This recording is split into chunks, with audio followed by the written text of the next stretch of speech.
Changing bodies.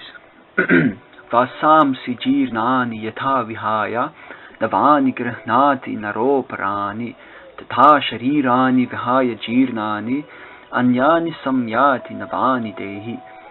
As a person puts on new garments, giving up old ones, the soul similarly accepts new material bodies, giving up the old and used ones. In this picture, we can see many men dying in the heat of battle. And what is being depicted here is that although these bodies are destined to perish at some stage, the soul itself never perishes. The body is compared here to a garment that one wears, and when the garment perishes in the due course of time as a natural consequence of being, then one takes off the garment and one accepts a new one.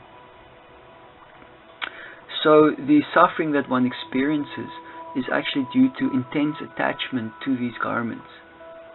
So we can practically experience this when we have a favorite t-shirt or a favorite pair of pants, and we like it very much, and at some point the inevitable happens where some hole appears, or there you get a stain on it or something, and there's some kind of emotional response that goes to it. Oh no, my favorite t-shirt has got a hole in it.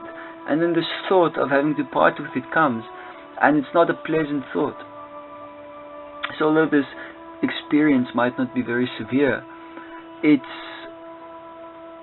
exactly the same nature of what we actually experience at the time of death, because the attachment we have to our bodies are so much more severe than that we have to a shirt or a pair of pants or a nice set of shoes.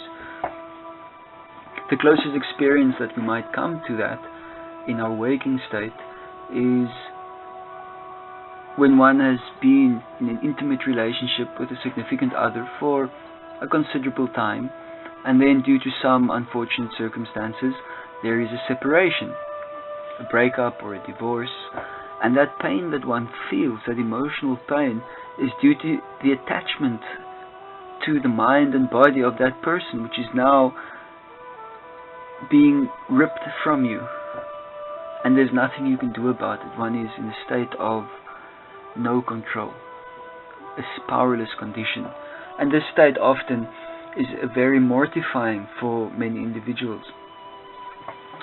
So the attachment that we have for our own bodies are much more severe than we would develop for a significant other. So the pain that one experiences at death, the physical pain, is really a very small part of it. The most intense part of it is that attachment, that body being forced out of your possession without us wanting to let it go.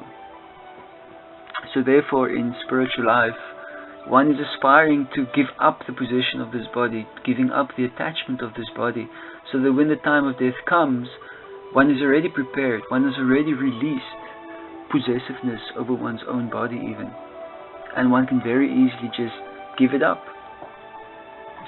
And this consciousness will filter through into all of our actions and relations that we have in this world, that whenever we're dealing with a spouse or family or friends, possessions, jobs, situations, that one is always approaching them with a heart of gratitude and meditating that it's so nice that these things have come to me. Let me use this to enrich my life. Let me use this to enrich the lives of others while this has been granted to me. But also let me not think that this ever belongs to me, because it has simply been given into my care for the time being. And then when the time comes, then one can very easily allow it to pass and not offer any resistance to the natural flow of things.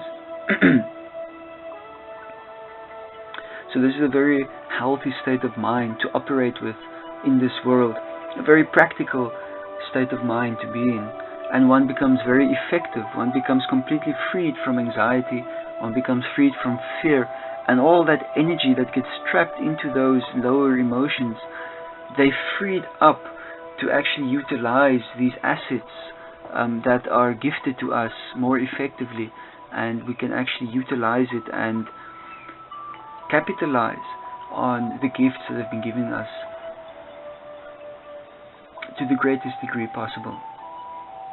So this is a nice meditation to involve in our daily lives, in our daily affairs, to meditate with a heart of gratitude on how I can utilize these things that have been gifted to me in the most constructive way possible for myself and for others, but avoiding the illusion that they never belong to me, that none of these things ever belong to me. They're simply giving into my care, and they're just passing through me in my journey right now.